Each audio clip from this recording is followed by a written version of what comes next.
Hi guys, welcome to the 20-something or other podcast. My name is Charlotte. And I'm Jemima.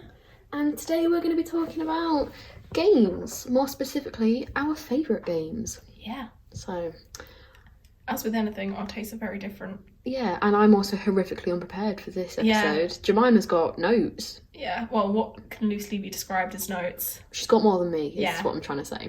Shall I go first then? Yes. Okay, so Life is Strange, guys. It's great. I haven't played episode 4 of Life is Strange 2, so we're not counting Life is Strange 2 in this. At time of recording, Life is Strange 2 episode 4 is the only one, like the most recent one. But Life is Strange the first, and Before the Storm, the prequel, ooh, I love it. I don't know why. Characters, I guess. I think the characters are very compelling. I think I mentioned in the introduction episode that Chloe Price owns my soul. Still the case. But the reason I like Life is Strange is because it's the one that made me realise what games are capable of, storytelling wise. And as someone who obviously studies reading and writing, you like a good story. Yeah, it really appealed to me. So yeah, I think the writing in that game is incredible. Cringy at times, I'll admit.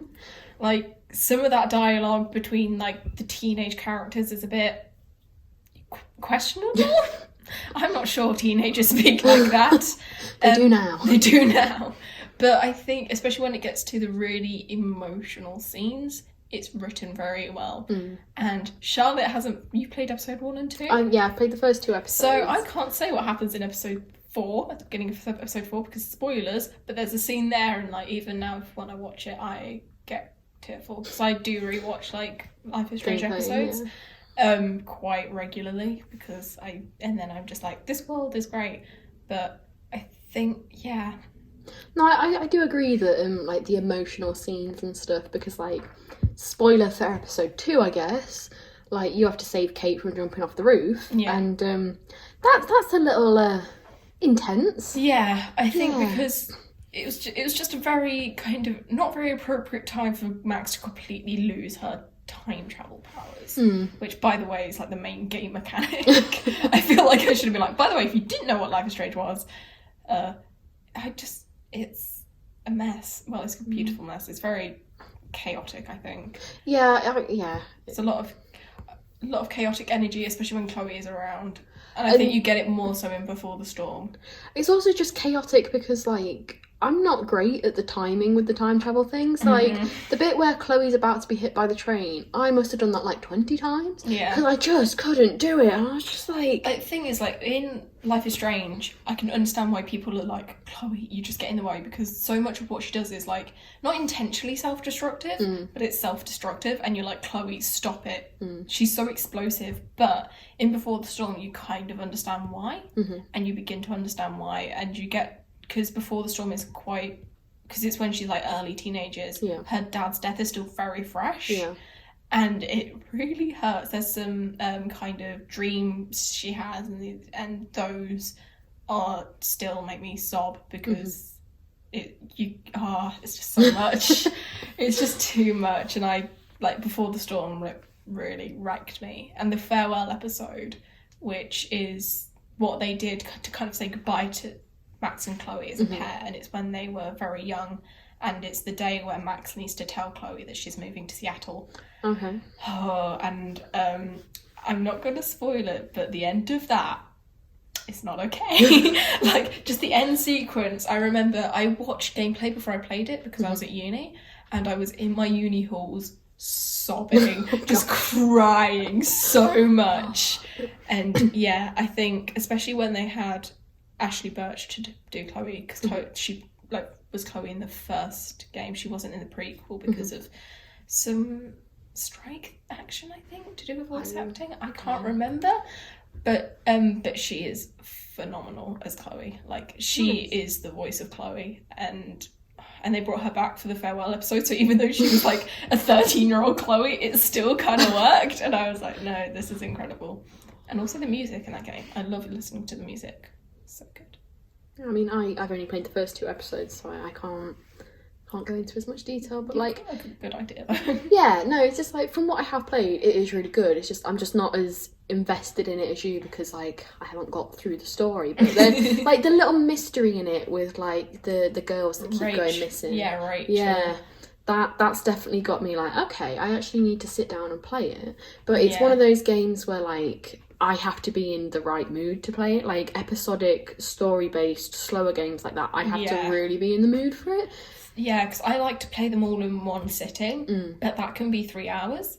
You see, especially when I I'm playing Life is Strange 2 on my laptop. My laptop dies basically whenever I launch it, and I'm like, okay, right, we're going to try and get through this 3 hours. Come on. Yeah.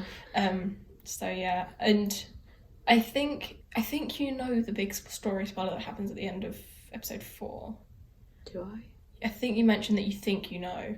And I think I know who the person is that's behind it all. Yeah. Yeah. So, but when I made my housemate play Life is Strange, and like he was like, I feel like he kind of felt like he saw it coming, but when it happened, he was like, "What?" And like even now, like it's that last scene is very creepy and unsettling, and I think they managed to. That's the thing I like about Life is Strange, is they kind of managed to capture the fears that teenage girls experience really well. And it is very scary. And I think that's why I feel so disconnected from Life is Strange too, because I'm not a Hispanic American on the run. And like I just can't connect with that. Yeah. Like with Life is Strange, I could connect with being a terrified teenage girl. Yeah. So... Although now you've said that, now I'm just kind of going, oh, I need to get on and play these next few episodes. I was like, Hispanic American on the run. Yeah, I would say Life is Strange 2. I think I've written a blog post about it, but Life is Strange 2 is like overtly more political because it's so like prominent in America. Yeah. Being like a non-white. But Life is Strange 1 feels less like that, and I think I enjoy the very domestic setting of like it's just like this high school in this very kind of quiet town. Yeah. And I love that, and I miss it a lot. Like I need to get on to reading the comics that are coming out, because I've got the first set as a graphic novel. But I need to read them. I need to actually read them because I need some more Max and Chloe in my life, mainly Chloe. Story of her life, isn't it? Yeah. I need to read that. Yeah. Yeah. But like in like a complete like 180. Yeah. My favourite games, I have two. I can't pick because I love both of them for very similar reasons, but for also like very different reasons. I love Skyrim and Assassin's Creed Odyssey, and like that's it's a bit weird if you know me in real life, because like I just run around with a sword, absolutely going berserk on everyone, doing a lot of screaming and. Yeah, it's like it's very at odds with me as a person in real life if you've met me, and as Jemima will probably say it, but my boyfriend will definitely say it. I'm a terrible gamer. Like I'm not good, but I enjoy it, and I play primarily action adventure stuff, and when you're not good at that. It's I definitely want to pick up an Assassin's Creed. Yes. I think Odyssey's in my wish list at the moment. Yes. Because that just really appeals to me, because you can play as a girl, which I'm on board with. Cassandra's amazing. I love Cassandra. I know a lot of people love Cassandra. I love Cassandra. But yeah, basically Assassin's Creed Odyssey, it's one of the Assassin's Creed games, which I'm not going to get into all of that because like I don't know all of it because I started late and I started with Origins, but like whatever, I love them. I'm going to play all the back titles and stuff eventually. But Odyssey, you're essentially just running around ancient Greece, and yeah, that's the best way to sum it up. You're like a descendant of Leonidas and you're running around ancient Greece trying to like solve this mystery of a cult and stuff, and I just really like it. It appeals to the side of me that enjoys like stabby things and like killing the people. It's like, not that I do that in real life, I just like it in video games and books and stuff. I'm just like, yeah, violence. It's just... I know you sold Elder Scrolls to me because you can have two swords at once. You can, yes, and you can actually do that in Assassin's Creed. If you fight with daggers, you get two, and then you just go like pew, pew. Well, you don't go pew because it's not a gun, but you know what I mean. You go stab, stab, stab. But yeah, but with Assassin's Creed, the story in Odyssey is like very multi-layered. Okay. There's like 3 different endings, not in a sense that it's like, oh, did you get the good ending or the bad ending? It's like there's an ending for the cult storyline, there's the ending for the family storyline, there's the ending for the Atlantis storyline. There's all these different layers, and I think that's the same with Life is Strange. Like there's 2 endings that you can get at the end of the game, and there are completely valid reasons to do both, and like I totally see that, but I come down very hard on one side. Yeah. And a lot of people come down on that side, and many people, like if you look at the statistics at the end of the game, it is pretty much like a 50-50 split. So like, yeah, I think those endings are really interesting as well. But back to well, no, it's Creed. Like it's actually like Assassin's Creed actually links a little to that, because Odyssey, they brought in more of like a choice with it. It's not like Life is Strange or a Telltale game where you have an option and the way that you answer will affect the entire game. But it's like you'll be talking to a character and you'll have like the option to lie to them, you'll have the option to be truthful to them, and it can affect how that mission goes. For instance, if you lie to someone, it might end up killing them, whereas if you told the truth, they're alive. But you still get like all the same rewards and stuff for it. You know, if it says like you'll get 50 coins, you get them whether they're given to you freely or you've looted their corpse. But there is like a little element of choice, which I really liked in this one.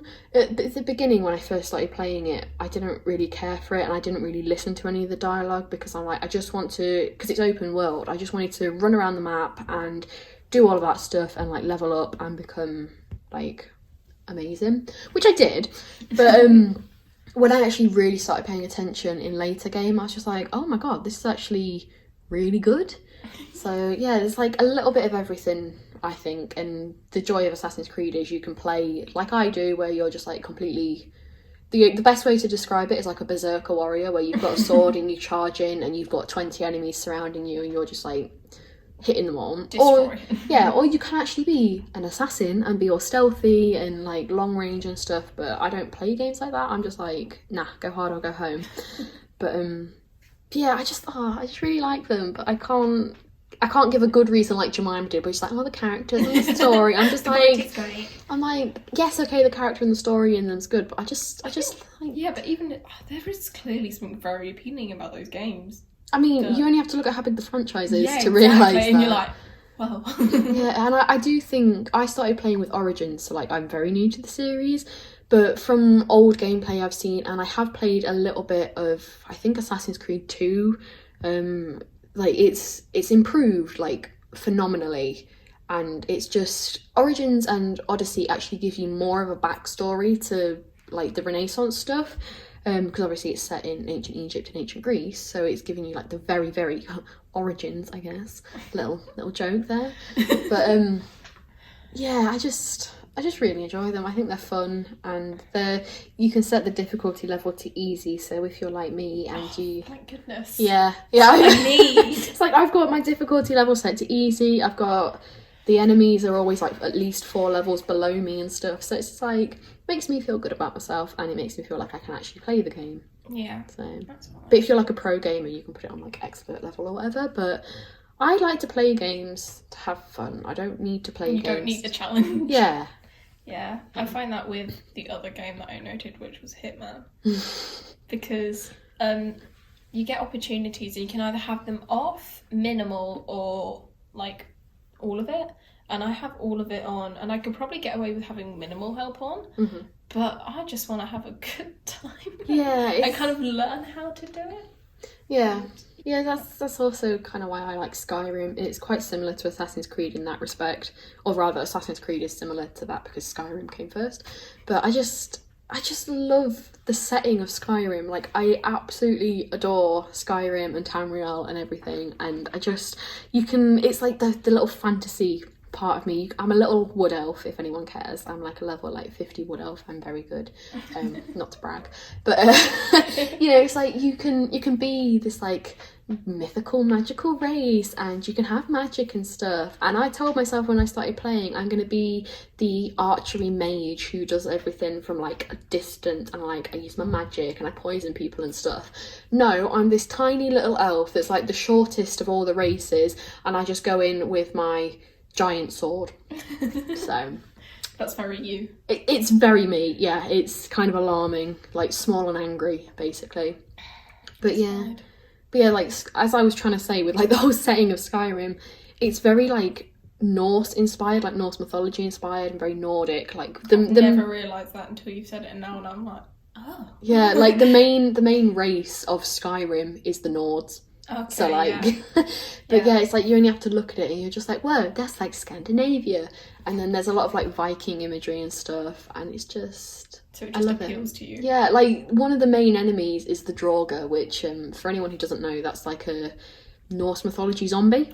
Am I right in thinking in Assassin's Creed Odyssey there's like mythology in that as well? Yes. Like, you have to like, slay Medusa, am I right? Yes, Yeah. you do. Yeah. I know things. Yeah, like, So yeah. yeah, like That kind of like a little bit appeals to me because I'm like, ooh, yeah, it's some history. I would say the last two Assassin's Creed games have been very like historical based, and especially because as you're running around the open world, you'll get like little things popping up saying like, oh, new historical location discovered. Because And haven't then, they like brought this mode which is like historical tour or something? yeah, In what's it called? Origins. They had it in Origins, and I think they've just brought it out for Odyssey. I haven't played it in a while, so I'm not sure. But it's basically where you can pick a character, Yeah. and then you run around the map, and it takes you to like different locations, and then it'll give you adorable. facts about stuff. That's so cute. Yeah, Origins actually have like a whole like I would play a trophy game thing. which is just that. Yeah, the thing with Origins is like you have to do 5 different tours as 5 different characters, and it's really cool when you're playing as like Bayek of Siwa and you're just walking around. It's just like, oh, the ancient Egyptians made wine from this. And you're just like, actually, that's really cool. Thanks And for the info. So yeah, like I think that's why it also appeals to me, because it is very like drenched in history. They've done I think a really good job of like. That's what kind of like when I decided I was like, I think I want to play Assassin's Creed game. It's like Origins or Odyssey. Yeah. But I think Odyssey. Odyssey has got like the edge for me. I'm not even sure why. It just has.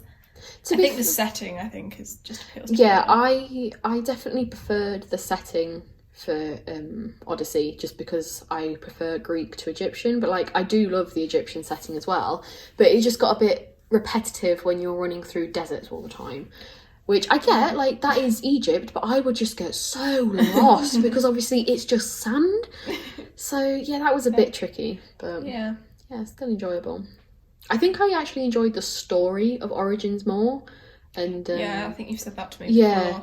But I think that might just be because like the two games are very similar, and part of me is kind of a bit salty with Odyssey for that, because they've basically just taken Origins, put it in Greece, and added a few little elements, but they are very similar, and I'm like, that's a little bit lazy, but at the same time, I do absolutely love both of them, so I can't. Both games came out quite close together. This is the thing, like I have a friend who does like computer science and gaming and stuff, and I remember we were talking about it and she was saying like, yeah, it's very lazy because games don't take that short amount of time. Like they normally take a lot longer, so they've basically just used everything they already had for Origins and changed it a little bit for Odyssey. But like I just love Cassandra, so it's fine. I can it's fine, I'll deal with it. It's just like there's been a few times where it's glitched out on me and it hasn't been perfect to look at and stuff, but I'm just like, but Cassandra is I'm kind of like that with Hitman. Like, again, I'm very late to this franchise because I've only played Hitman 2016 and I'm currently playing Hitman 2, which came out last year. Yeah. And, like, that's got a whole backlog of, like, story to do with Agent 47, and I'm like, I don't know, and I don't particularly care. I just like going to these maps, and even, like, the individual levels and maps have stories within them to do with, like, the people you're there to kill. Yeah. And there's a YouTube channel I watch which is huge, Many a True Nerd, and he does the full story episodes where he goes around each map and he collects like all the like intel you can collect and you can overhear, and he goes, right, this is the story, this is what's going on with these characters. And I love watching them. They're only like 20 minutes long, although he did one for the most recent Hitman 2 map, which is set in the Maldives, and that one was quite long because it was like, here's all this information, what I've just told you is all a lie, this character's lying, and I was just like, God. Whoa. But yeah, I find that really interesting. But like largely, like the plot, the overarching plot for all of them, I'm like, I don't particularly know or care. Yeah. Like 47 has this rich backstory, but I'm like, I just want to blow things up. Yeah, I just want to run in there with my little explosive duck, chuck it over, get out of there alive. I love it. It's my game that I go on to like waste time. Yeah. Like for my first day back at uni, I wasn't back until 3, so I didn't really have a lot to do. And I woke up after I had some lunch. I was like, I've got a couple of hours before I need to leave. Hitman. I was like, Hitman will do. So that's kind of what Skyrim was for me. Like I've put so many hours into that. Like, I think I'm standing about like, it's like at least 150, but which is a lot for me. I know it might not be a lot for other people, but then I've also got like 100 hours in Assassin's Creed Origins. I've got over 100 in Odyssey. I've got a lot of hours in a lot of games. I've got 100 hours in Civilization 6, for God's sake. Yes. Which again, that's a favourite game. That's the thing, like, thinking about it, I'm like, if you think about the games I put the most hours into, it's not Life is Strange and it's not Hitman. It would be stuff like The Sims 4 and Prison Architect and Civilization. It's those games, because I also really enjoy those, and I've only just kind of gone, Charmy, you enjoyed those games, and you spent like, so much time and money on them. Yeah, I've literally just remembered Civ having said that, and it's like, that for me is probably the game where I'm just like, look, I haven't got anything else to do. Yeah. And I can just play that so mindlessly. I can do it like... it's one that you can kind of sit down and play for like 3 hours. And I've played it easily for longer than that. Yeah. There's been times where I've started new maps and easily played for like 8 hours a day. My housemate once did a 12-hour 5 till 5, and I was like, oh! It's so easy to do with Civ, because you get to the point where you're like, okay, just one more turn, because it's a turn-based strategy game where you're trying to take over the world, basically. It's great. But you'll get to a point you'll be like, right, okay, I'll just one more turn, and then you'll tell yourself, no, I'll just go until this thing's been produced, and that'll be like in 5 turns. But by that time, you've started creating something else, and then you're like, okay, well, I can't quit until that's done. Yeah. And it's just so Moorish, and... Out of interest, who do you usually play as? I'm funny you should mention that. I'm trying to play through as everyone. Okay, that's valid. But I am partial to the civs that focus on science and culture, because like culture ones. I find science victories quite easy to go for. That's weird. Yeah. I have had... I nearly got a culture victory, and I was so close, and it ran out. Like, I didn't have the game on like long infinite settings, turns, so I was like, I ran out of turns, and I was like, I think I've had a victory of every kind, but the easiest one I ever got was a religious victory as Gandhi. I did that in like 20 turns or something stupid. Like, I just the ones I find hardest are the military ones, because I love a military one. I love a military one, so that when you see the map in your colours, you've got the whole map and it's all yours, or you've just destroyed all the cities. There's something so satisfying about that. And I hate it when it's just like, this person's gone to war with you, and I'm like, no, I haven't been like working my military. I've got the works of Shakespeare or something ridiculous. It's like in early game, I won't bother with military stuff. I just have I'll have like my one barbarian people. Well, no, I won't. I'll have my one warrior and like a slinger, and I'll be like, right, okay, you off you go, lads. Yeah, it's like you've got 5 cities. Off you go. But then it's just like late game, I'll have like 5 tank armies, I'll have like 10 helicopters. Like, I go hard, and then everyone just goes, we don't like this, and I'm just like, well, haha, sucks to be you. I've got missiles, like, you've destroyed, mate. But yeah, no, I do tend to go for a science victory though, because I just like it when you get like satellites and stuff, and you launch a satellite and then you instantly unlock the whole map.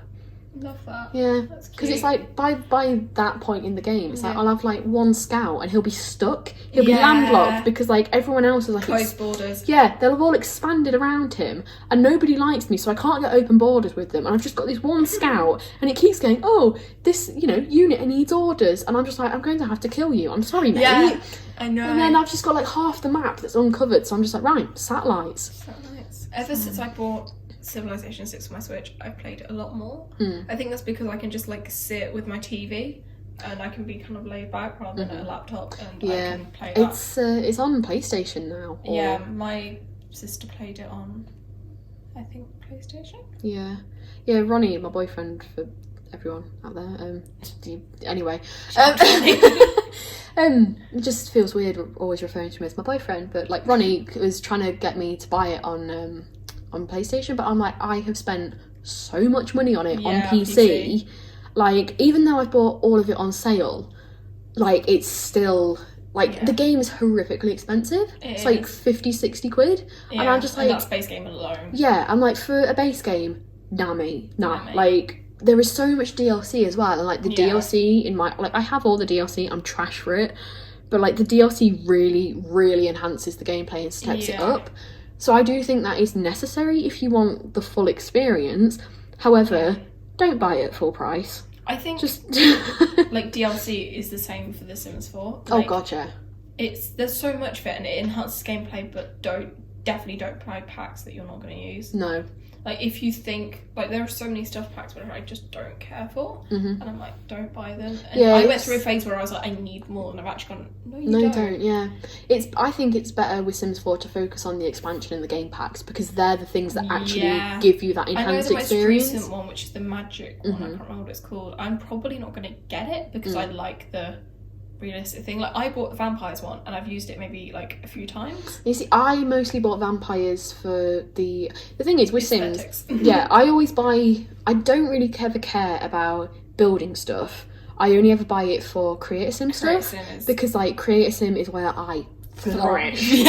Oh my god, this is great. Create a Sim is, I can spend hours creating a sim, and I'll create like an 8 sim household and then go, right, that's me done for the day. And it's like I haven't actually done any gameplay, but I just love part of playing The Sims. I adore that bit. It's so great. I love trying to create a sim. I like that they've now got the story thing where you can just like answer questions, and then it's like got their different, and they have different amounts of money, and I'm like, oh, that's such, oh, I love it. The thing is, the only thing with Sims 4, I wish they would bring in the colour wheels from Sims 3.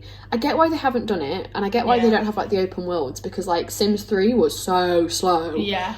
And I get why they've done it for Sims 4 to make it faster and stuff, but like if we could just have a little more choice with colours. I'm waiting for them to bring out a university expansion pack. Yes. That's what I want. Now I'm at university, I'm like, I get it, and I want to play that on The Sims. They brought out the Island one, and I absolutely loved Island Paradise for Sims 3. So I'm just like, they brought out seasons, they brought out the pets, so I think there's university. Good chance. I think there's been some rumours around saying that university's coming. Yeah. And I'm like, I need it. I also really want a Generations style pack. I never played those, but it would be something that would really appeal to me, because I love I just loved the fact that like kids could have an imaginary friend. And it's like, if you were playing as like an adult sim, you wouldn't be able to see them. But then you swap to the child and you can see them playing and stuff. And I just, I love Sims 3. Like, Sims 3 was pretty decent. I did play a lot of it, but like what I played, I loved the proper like houseboats. That was so great. Yes. Oh, I love Sims 3. I have pretty much all the expansion packs for Sims 3. I played on my sister's, so. Oh no, first time Ronnie saw my expansions, I got called a huge nerd. And I was just like, I kind of miss Sims 2. I really liked Sims 2. I see, I never did Sims or Sims 2, but... I did Sims 2, a bit of Sims 3 and Sims 4. I just love Sims. If they released first Sims for like really cheap, I would definitely play it. It's really hard. Yeah. But I would jump on that so much. Sims. And we're getting to 30 minutes. Yeah. So we're gonna have to stop here. But we will probably definitely do another gaming episode, because you need to get a Switch, then we can do a whole Switch episode. Oh, don't. I'm going to have to, because the new Pokemon game is like Switch only. It's not going on to 3DS, I'm pretty sure. Brain training. Yes. So, yeah, I am actually considering buying a Switch, because my birthday was, at the time of recording this, my birthday was 2 days ago, so I might treat myself. But then I also might wait until like the Christmas sales and stuff. But either way. Okay, right. Let's wrap this up. Yeah, we're going to definitely do another gaming episode at some point. Let us know your favourite games and stuff. Let us know what you want us to talk about. Please engage with us. We're horrifically lonely. Yeah, we're trying our best. We're back at uni, but I think I was like, no, I'll be able to manage this, and I haven't managed it at all. Yeah, that's why I didn't make notes. But we have to go. It's almost 30 minutes. Yeah, okay. Thank you for listening. Yes, thank you. Bye.